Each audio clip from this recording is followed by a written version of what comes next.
નમસ્કાર દર્શક મિત્રો, ડે સ્પેશિયલ કાર્યક્રમમાં હું પીનલ આપ સૌનું સ્વાગત કરું છું. આજે ડે સ્પેશિયલ કાર્યક્રમમાં એક સ્પેશિયલ વ્યક્તિની સાથે આપણે વાત કરવાની છે.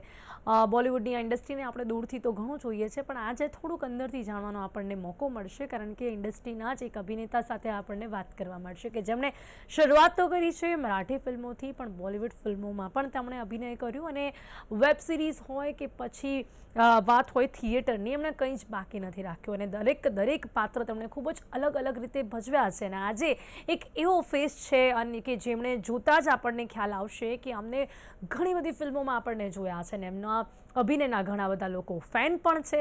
એની સાથે સાથે આજે એમની પાસેથી આપણને એ પણ જાણવા મળશે કે જ્યારે ફિલ્મ ઓસ્કરમાં એન્ટ્રી લે કે પછી કોઈ ફિલ્મ કે જેને રાષ્ટ્રીય પુરસ્કાર મળતો હોય ત્યારે ફિલ્મમાં ખાસ શું હોવું જોઈએ, કારણ કે એવી જ ફિલ્મોમાં એમણે કામ કરેલું છે ને એવા જ એક્ટર સાથે આજે આપણને વાત કરવાનો મોકો મળી રહ્યો છે, જે છે संदीप कुलकर्णी जी. संदीप कुलकर्णी जी, आपका खूब खूब स्वागत है.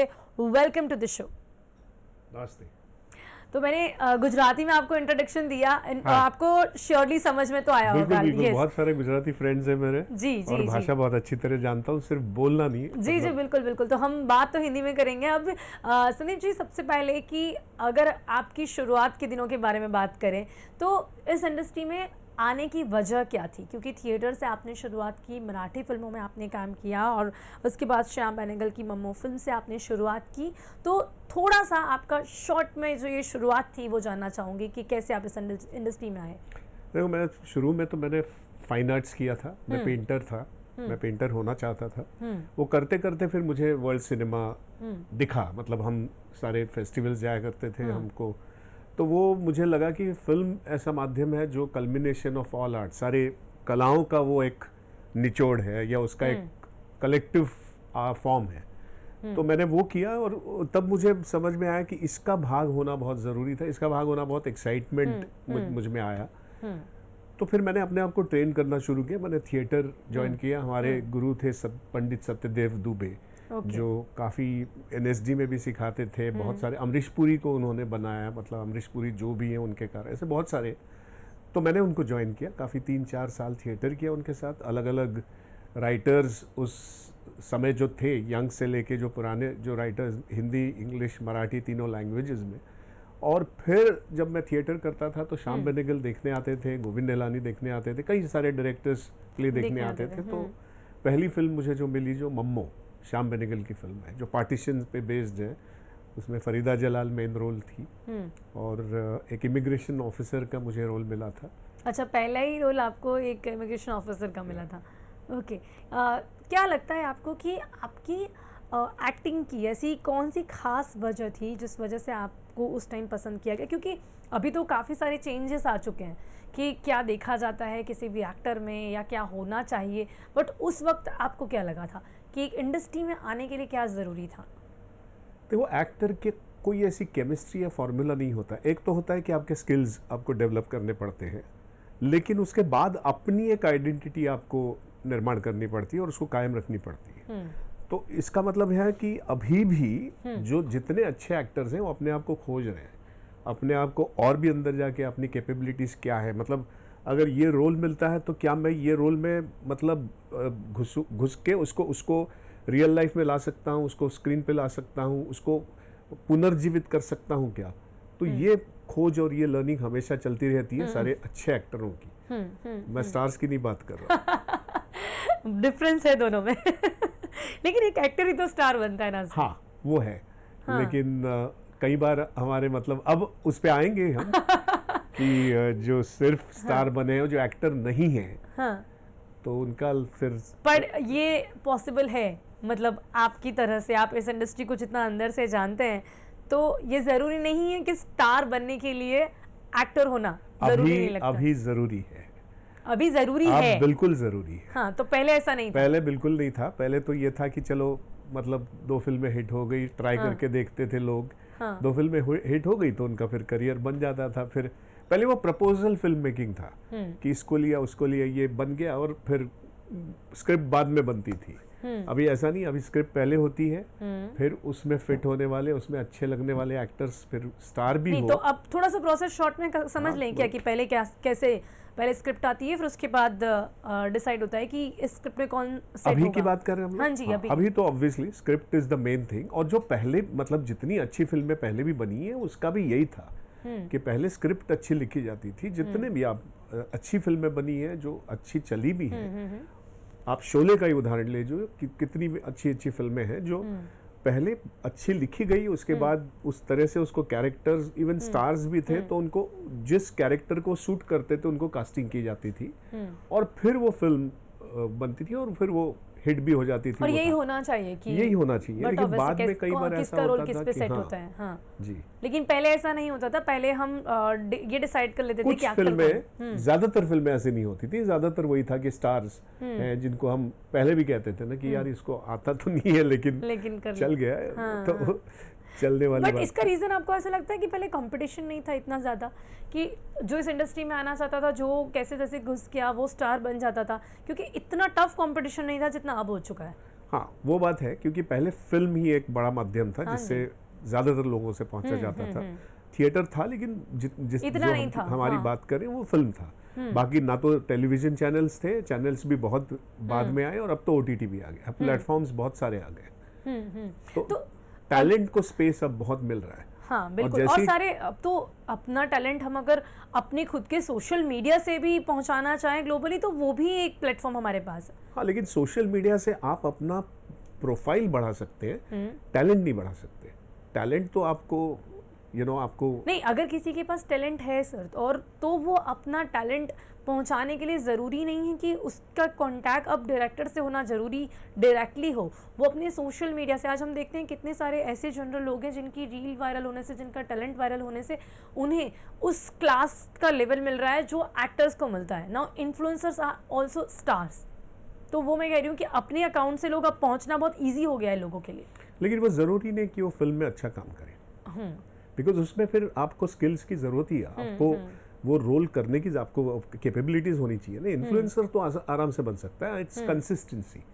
बट वहाँ पे अगर आप जाओ तो वहाँ टैलेंट और आपको स्किल्स की ज़रूरत है, वरना फिर आप तो फिल्म में रहोगे ही नहीं। मतलब इट विल बी वेरी एक आध मिल जाएगी शायद, बट आपको कंसिस्टेंसी और स्टेबिलिटी नहीं रहेगी। मराठी फिल्मों की अगर बात करें और हिंदी, दोनों आपने की है, आपको क्या डिफरेंस लगता है सर कि वो इंडस्ट्री और ये इंडस्ट्री कितनी अलग है? और अगर हम चैलेंजेस की भी बात करें तो आपको क्या लगता है? देखो, जो भी रीजनल फिल्म है, जैसे मराठी है, गुजराती है, अब गुजराती फिल्में भी बहुत बड़ी हो गई। गुजराती कितनी अच्छी, मैं खुद जाके थिएटर में देखता हूँ। तो जितनी अच्छी फिल्में हैं वो रीजनल फिल्में हैं ज़्यादातर। आप मलयालम भी ले लो, आप मराठी भी ले लो, बट मराठी का मतलब भले वो लक की बात है, लेकिन हमने इंटेंशनली ऐसा किया है कि मेरी पहली जो फिल्म है श्वास, वहाँ से मराठी का बहुत बड़ा टर्न हुआ। मतलब हाँ जी, बिल्कुल बिल्कुल। श्वास, उसके पहले बहुत सारी कॉमेडी फिल्म्स आती थी। हाँ, जैसे कि उस फिल्म को एक मराठी सिनेमा की एक अलग नई लहर मानना जाता है जी। उसके बाद एक फिल्म नहीं, उसके बाद हमने डोंबिवली फास्ट, जो उसको दोनों फिल्म को नेशनल अवार्ड मिला, अलग अलग फेस्टिवल्स में गई, इंटरनेशनली उसको रिकग्निशन मिला। और उसके बाद फिर कई सारी हमने फिल्म की, तो फिर रुख बदल गया और अच्छे फिल्म, यंग डायरेक्टर्स आ गए, यंग राइटर्स आ गए, तो अच्छी खासी इंडस्ट्री मराठी में बनने लगी, जो अब गुजराती में बन रही है कंसिस्टेंट। ये अगर श्वास फिल्म की हम बात करें और नेशनल अवार्ड अगर किसी फिल्म को मिलता है तो सर आपको क्या लगता है कि उस चीज़ में, उस फिल्म में खास क्या देखा जाता है? उसके हर एक एक्टर को उसकी एक्टिंग के लिए, उसकी डायरेक्टिंग के लिए और उसकी स्टोरी, सब कुछ जब किसी भी दर्शकों को पकड़ के चलती है तब उस फिल्म को ऐसे अवार्ड मिलते हैं? नो, एक्चुअली इसका कोई फॉर्मूला नहीं है। ओके। आप जैसे हमने भी फिल्म की ना श्वास, हमने कोई नेशनल अवार्ड के लिए नहीं की, जो भी फिल्में हमने की, एवरीबडी मतलब came together to make a good film.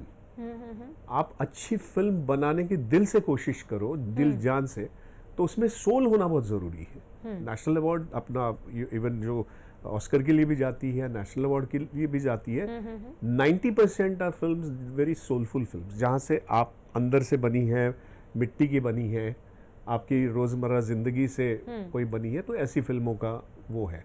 तो इसमें कोई फॉर्मूला नहीं है, वरना हम तो और भी 10 फिल्में नेशनल अवार्ड मतलब तो नहीं, बट हर एक डायरेक्टर को, हर एक एक्टर को ये तो मन में होता ही होगा कि काश ये फिल्म को अवार्ड और मिले ये तो बहुत जरूरी भी है। हाँ। मतलब बट ये ना हो कि आपको नेशनल अवार्ड या उसके लिए जाना है, आप बिल्कुल एस्पायर करो कि अच्छी फिल्म बनाना और ज्यादा से ज्यादा क्या कहते हैं नेशन वाइड पहुंचे।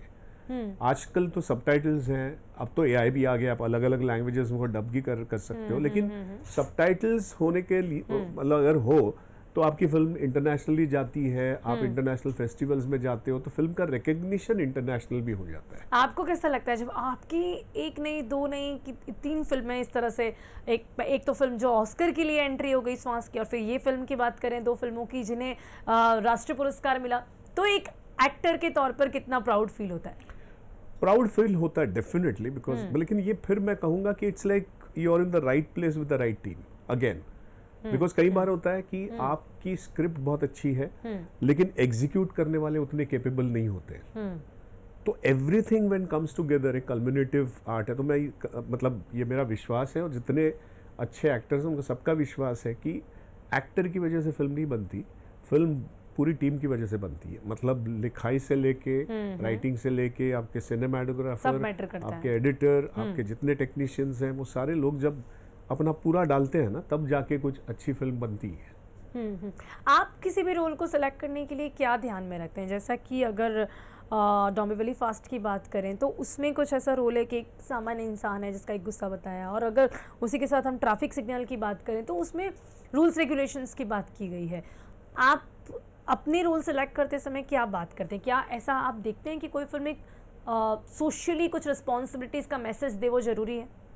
नहीं, ये बिल्कुल ऐसा नहीं मानना। अगर हो तो ठीक है, अच्छा है, लेकिन वो बहुत ही अंडर एक करंट या अंडर लेयर होनी चाहिए। कोई भी फिल्म उपदेश के लिए बनाई गई तो वो लोग देखना नहीं पसंद करेंगे, बिकॉज अब वो नहीं रहा, चेंज हो चुका है। अब डोंबिवली फास्ट की बात करें तो Dombivli fast is a very unique film which will I am still known by Dombivli fast, इतनी सारी फिल्में करने के बाद भी, बिकॉज वो ऐसा है ना कैरेक्टर एज एन एक्टर कि वो पहले फ्रेम से और लास्ट फ्रेम तक है। It's like one actor carrying the film on his shoulder, वो वाली बात है। तो which I could and I that's why one. मतलब आपका फेस देखते ही सबसे पहले अभी लोगों को वही याद आता है। हाँ, सबसे पहले अभी भी मतलब इवन मराठी में भी इतनी सारी फिल्में, but you know they are Dombivli fast. So ये हमेशा होता है, आपकी 1-2 फिल्म से आपकी एक आइडेंटिटी बन जाती है, लेकिन जरूरी नहीं है कि आपका उतना ही बड़ा रोल हर फिल्म में हो। तो सबसे बड़ी बात है कि स्क्रिप्ट, कि आपकी स्क्रिप्ट कितनी अच्छी है, उसके बाद फिर आप कौन से डायरेक्टर जुड़ रहे हैं, क्या टीम जुड़ रही है, ये हो तो फिर वो प्रोसेस में, उस जर्नी में भी मजा आता है। बिकॉज फाइनली कल्मिनेशन जो होगा वो होगा, बिकॉज वो ऐसा नहीं है ना, मैन्युफैक्चरिंग प्रोडक्ट नहीं है कि आप उसको अभी ऐसा बनाए इसलिए दूसरी बार ऐसा ही बनेगा, नहीं। तो वो सारी जर्नी है। तो वो जर्नी अगर बहुत सही ढंग से हो, बहुत घुल-मिल के हो, बहुत ही एक पर्पसफुल हो, तो कल्मिनेशन एक अच्छा हो जाता है, अच्छी फिल्म बन जाती है। टेलीविजन के बारे में आपका क्या मानना है? क्या टेलीविजन अब क्या इतना स्ट्रॉन्ग माध्यम रह चुका है? जब OTT आ गया है, जब इतनी बड़ी बड़ी फिल्में रिलीज हो रही हैं, तब एक एक्टर के लिए टेलीविजन कितना important? Not at all. Television अब थोड़ा रिडंडेंट हो रहा है। न्यूज़ रहेगा, बिकॉज न्यूज़ के लिए ही आजकल टेलीविजन ज़्यादा दिखते हैं, लेकिन अब भी जितने भी सीनियर्स हैं वो बिकॉज उनका एसोसिएशन बहुत ज़्यादा टेलीविजन से है, और प्रैक्टिकली उनको फिर वो OTT पे जाना, ये सर्च करना, वो सब नहीं है ना। टेलीविजन अभी भी उनके लिए बहुत ही सिंपल चीज़ है कि आप, और वो कैरेक्टर से बहुत एसोसिएट हो जाते हैं। लेकिन मेरा जो अब मानना है कि ये पीढ़ी अगर वो मतलब चली जाए तो उसके बाद जो पीढ़ी आएगी वो मेरे ख्याल से टेलीविज़न से नहीं रहेगी, ऑब्वियसली OTTs और क्या कहते हैं डिजिटल माध्यम सबसे बड़ा है। फिर वो यूट्यूब हो, आपका फ़ोन हो, तो अब तो वर्टिकल कंटेंट आ गया। वर्टिकल कितना रहेगा नहीं रहेगा वो बात अलग है, लेकिन लोग बहुत अलग मतलब technology is coming very fast. अब तो AI आ गया, AI से अब तो डर है, AI से कुछ पता नहीं क्या क्या रिप्लेस होगा, क्या नहीं होगा। बट अभी भी मतलब फाइनली ये है कि क्रिएटिविटी रिप्लेस नहीं हो सकती।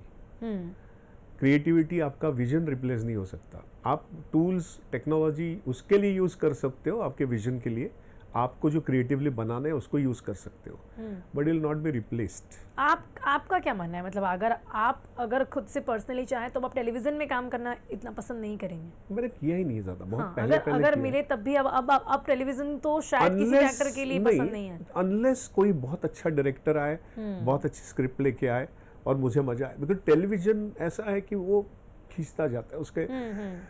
थोड़ा बोरिंग लगता है किसी भी एक्टर को टेलीविजन, फॉर मी। हाँ। तो मेरा टेम्परामेंट ऐसा है, मैं ये नहीं कहूंगा कि ये बुरा है। हाँ हाँ बिल्कुल। For initially, in fact initially even for me और मेरे जो सारे कंटेम्प्रेरी, उनके लिए एक पहले तो रियाज का वो था ना कि जब तक आपको फिल्म नहीं मिल रही, आपको नहीं मिल रहा है, आपको कैमरा का और आपका एक रियाज की बात हो रही है, तो न्यू कमर्स के लिए अच्छा है। अभी भी वो एक रियाज का मौका है कि आप कुछ तो कर रहे हो, लेकिन वो भी बहुत आपको ट्रुथफुली करना चाहिए। उसमें कई लोग हैं ना, थोड़ा सा वो मिल जाए तो लगता है कि लाइफ बन गई, तो फिर मुश्किल है। क्योंकि काफ़ी सारे ऐसे टेलीविजन एक्टर्स हैं जो फिल्म इंडस्ट्री तक पहुंच के आज फेमस हुए। तो अभी OTT प्लेटफॉर्म की बात करें सर, तो आपको क्या लगता है कि OTT प्लेटफॉर्म्स के जो कंटेंट हैं वो जो फिल्में रिलीज़ होती हैं थिएटर्स में उनसे कितने अलग होते हैं और लोग ज़्यादा क्या पसंद कर रहे हैं, आपको क्या लगता है? क्योंकि हर एक्टर का अपना अलग अलग रिव्यू है इस पे। किसी को आज भी OTT पर फिल्में इतनी पसंद नहीं आती हैं कि जितना वो लोग अभी भी एक फैमिली फिल्म ऐसे देखना पसंद करते हैं। आपका क्या मानना है? पहली बात तो थिएटर ये कभी डाई नहीं होगा, मरेगा नहीं, बिकॉज थिएटर का एक एक्सपीरियंस है जो लोग कभी भी लेना चाहें। आप कितनी भी टेक्नोलॉजी लाओ, कुछ भी लाओ, आप टेक्नोलॉजी थिएटर में यूज करो। वो अब जैसे कांतरा हुआ या कितनी फिल्में हुई, अभी हम धुरंधर पे ही आएंगे कि कितनी सारी टेक्नोलॉजी उसमें, but finally it is culmination is a very good story telling. आपको उस माहौल में, उस जग में ले जाता है, उस कैरेक्टर को रियल कराता है, तो उसके लिए टेक्नोलॉजी यूज कीजिए। अगर टेक्नोलॉजी सुपर इम्पोज हो जाए और कनेक्ट ना बने तो फिर कनेक्शन ही नहीं रहेगा, people not enjoy the film.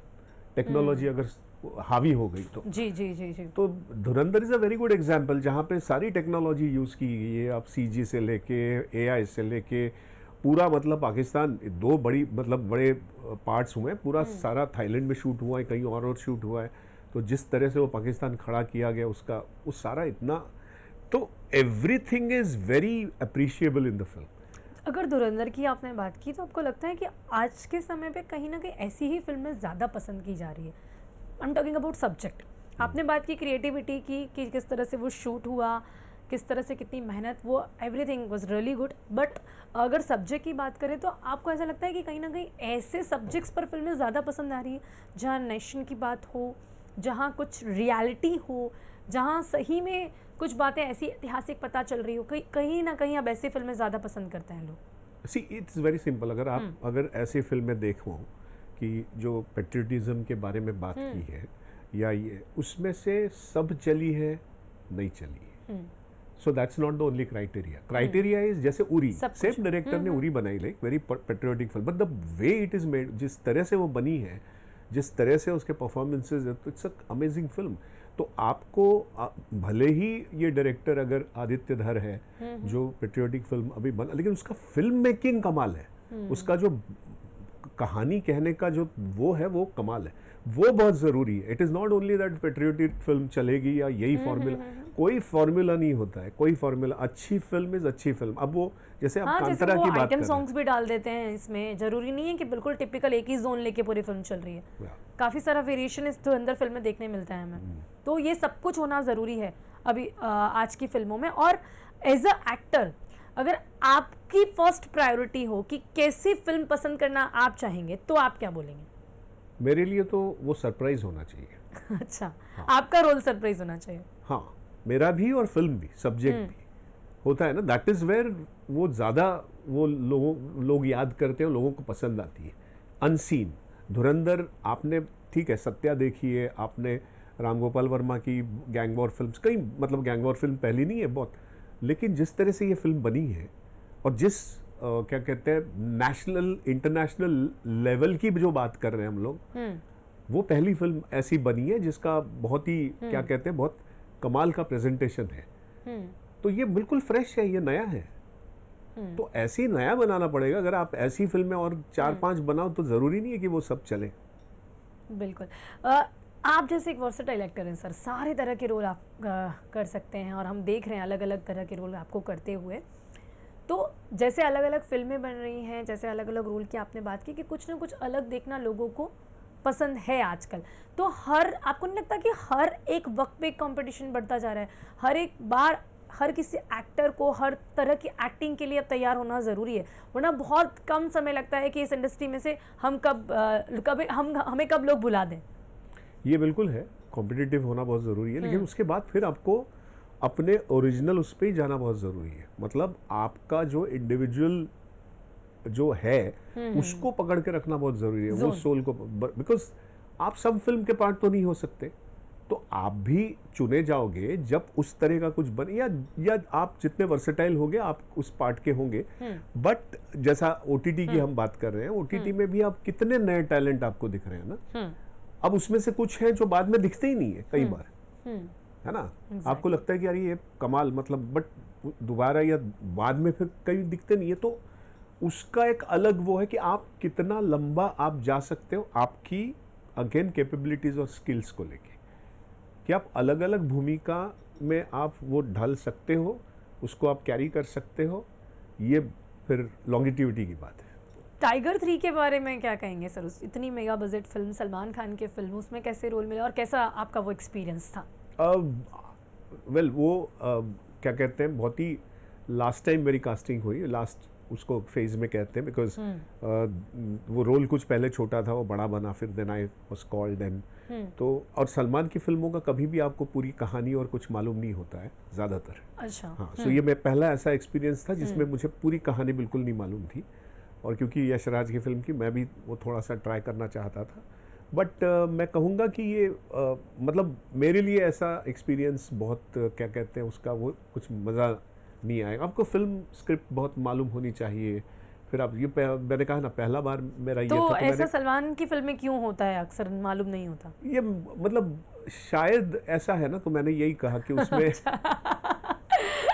Okay, got it. उसमें स्क्रिप्ट मायने नहीं रखता। हाँ। उसमें तो अभी सलमान खान, शाहरुख खान, आमिर खान, जो ये इनका जो एक बन गया है लेवल, आपको लगता है कि अभी के जो न्यू कमर्स आ रहे हैं उन्हें उस लेवल तक पहुंचने में कहीं ना कहीं टाइम लगेगा? या कुछ difference? I think with all my experience I'll say there will be no superstar। हाँ। तो उस लेवल की बात ही मतलब हो ही नहीं सकती। हाँ। स्टार्स होंगे शायद, मतलब जो भी कंसिस्टेंटली काम करेंगे, बट अभी सिंपल है कि आपको अच्छा एक्टर और अच्छा टैलेंट होना ज़रूरी है, because now the time is come that way.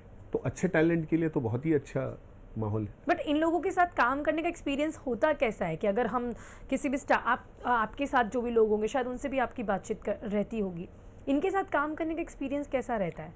देखो, जो जैसा मैंने कहा ना कि कुछ एक स्टार्स हैं जो काम को अपना वो मानते हैं, और दे ऑल्सो बिलीव कि ये कलेक्टिव आर्ट है, तो यू नो दे आप रिहर्स करते हैं, वो करते हैं। कितने अभी मैंने राजकुमार राव के साथ एक फिल्म की जिसका नाम अभी मैं नहीं, जी बिल्कुल बिल्कुल, बट ही इज मतलब he still an actor, he is very passionate about his work. वो अभी भी आके अपना काम को एक्टर के साथ कैसे करेंगे, क्या करेंगे, उसका जो वाइब्स होता है, तो काम करने में जो मजा मतलब वो आता है कि इंटेंशन वही है कि भाई, अच्छा नेचर है उनका। जी जी, कि इंटेंशन वही है कि फिल्म अच्छी बने भाई। आपको आपके सारे रोल में से सबसे ज्यादा पसंद कौन सा रोल है? आपको ऑफ कोर्स आपने सारे ही बहुत अच्छे रोल किए, बट फिर भी आपको सबसे अच्छा कॉम्प्लीमेंट कौन सा मिला है और आपको सबसे अच्छा रोल कौन सा लगा है? Dombivli fast personally obviously, because not in terms of length also, उसमें जो range of and which was the best compliment? Compliment बहुत was सारे my होंगे, but first still. Marathi film which I always kind of cherish is मैंने श्वास में एक oncologist का काम किया है, कैंसर स्पेशलिस्ट, और मैं इतना यंग था कि मुझे एंकोलॉजी भी ठीक तरह से मालूम नहीं ओके। तो जब मेरे पास आया वो एक्चुअली वो बहुत ही रियल लाइफ स्टोरी है एक एंकोलॉजिस्ट के साथ जो हुई है। हाँ जी। तो एंकोलॉजिस्ट अवेलेबल थे, तो मैं उनके के क्लिनिक में जाके बैठता था, वो समझना चाहता था कि एंकोलॉजिस्ट होते क्या है क्या। तो मैंने जो भी हासिल किया और मैंने जो डिपिक्ट किया काम करते समय, तो मैंने किया। मैं खुद भी डरा हुआ था कि कैसे, पता नहीं क्या, क्योंकि ये रोल ऐसा नहीं था कि ये नया डॉक्टर है, ये बिल्कुल मंझा हुआ डॉक्टर है जिसके बोलने की एक क्रेडिबिलिटी है। जी, जी, इस तरह का डॉक्टर है। तो मैंने हाँ किया, तो फिल्म फिर नेशनल अवार्ड मिला, फिर वो ऑस्कर के लिए नॉमिनेट हुई, तो सारे बॉलीवुड सब लोग देख रहे थे। नाइस। तो मेरा नंबर लेके शबाना आजमी का मुझे फ़ोन आया। ओके। तो शबाना आजमी ने मतलब फ़ोन किया, पहला सवाल ये था कि आप कौन से मेडिकल कॉलेज से हो। आई थिंक ये सबसे बेस्ट कॉम्प्लीमेंट रहा होगा, बेस्ट कॉम्प्लीमेंट ये क्वेश्चन ही रहा होगा आपके लिए। ओके, तो आपके साथ बात करते करते वक्त कहाँ ख़त्म हो गया मुझे पता नहीं चला, लेकिन इन दी एंड में ये ज़रूर जानना चाहूँगी कि इन फ्यूचर आप अभी भी वो कहते हैं ना कि ये मेरा ड्रीम रोल है, तो वो क्या होगा आपका? Very well written role, okay, चाहे जो भी हो, जैसा but Dombivli well written. Fast और surprise as an example, but it should be well written, it should be something which is, और फिर वो कुछ नया, कुछ एक्सपीरियंस दे ऑडियंस के लिए। जी बिल्कुल बिल्कुल। तो वक्त यहाँ ख़त्म हुआ है, बट आप हमारे साथ जुड़े और आपके बारे में, साथ ही इस इंडस्ट्री के बारे में आपने बहुत कुछ इंटरेस्टिंग बताया, उसके लिए thank you so much, thank you so much. તો આજે રાષ્ટ્રીય પુરસ્કાર વિજેતા અભિનેતા છે જે સંદીપ કુલકર્ણીજી, એમની સાથે ખાસ બહુ બધી વાતો કરવાનો મોકો મળ્યો છે અને ઘણી બધી અંદર અને અંતરંગ વાતો પણ આપણને ઇન્ડસ્ટ્રી વિશે જાણવા મળી છે અને સાથે જ મને લાગે છે કે ઘણા બધા જે નવા લોકો કે જે લોકો ઇન્ડસ્ટ્રીમાં આવવા માંગતા હશે એમને પણ આ બધી જ બાબતોથી ઘણું બધું જાણવા મળ્યું હશે, ઘણું બધું શીખવા મળ્યું હશે। તો અત્યારે ડે સ્પેશિયલ કાર્યક્રમમાં બસ આટલું જ, ફરીથી મળીશું એક નવા વિષયની સાથે, ત્યાં સુધી રજા આપશો, નમસ્કાર।